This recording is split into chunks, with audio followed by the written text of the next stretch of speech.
Ah, the Christmas story. 'Twas the night before Christmas, and all through the...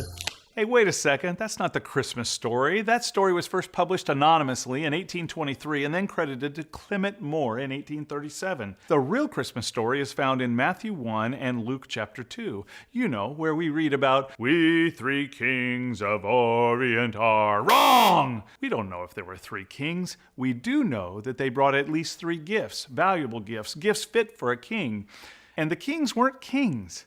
They were astronomers, magi, educated men. Have you ever got more than one coffee mug or tie at Christmas? You have if you've got more than one child.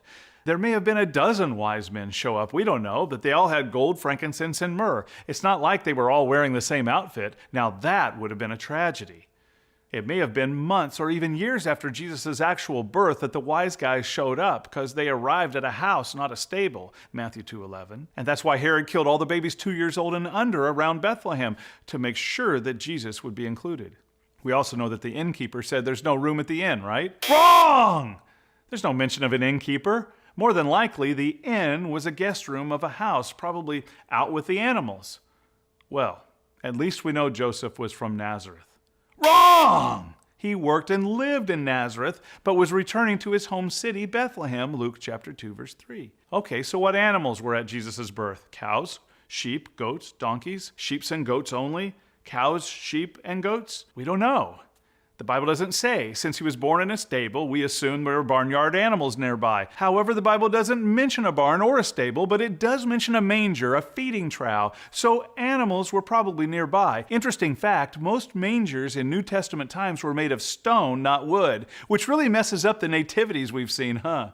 I could just see Jesus sitting on a custom-made granite or marble top, sipping a scotch on one side and a cigar on the other. Come on! Whoa, hey, easy, relax, easy. Put him back in the wooden manger. I get it, jeez. So sensitive. So what's a heavenly host? An angelic choir? Wrong! It's an angel army. Not very Christmas-like, is it? We're talking maybe 10,000, 100,000 angels rocking it that night. No wonder the shepherds were sore afraid. I'd be too. But hey, don't some Christmas traditions have pagan origins? Yes, the ringing of the bells. Remember all those bell choirs at church? They're generally thought to come from pagan winter celebrations to drive out evil spirits. The church monument outside reads, "Join our kids' bell choir as they drive out Satan's spawn." Now that's funny. Listen, Christmas is about the birth of Jesus. But his birthday isn't even on December 25th. Many scholars believe it was closer to September. So what are we supposed to believe and who are we supposed to trust? Well, the Bible is the only absolute that we have. And I know, many of you think there are no absolutes, but you're absolutely wrong. The Bible is the most trusted and timely book ever.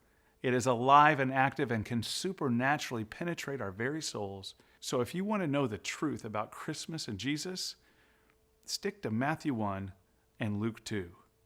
And you'll know for sure you're getting the true Christmas story.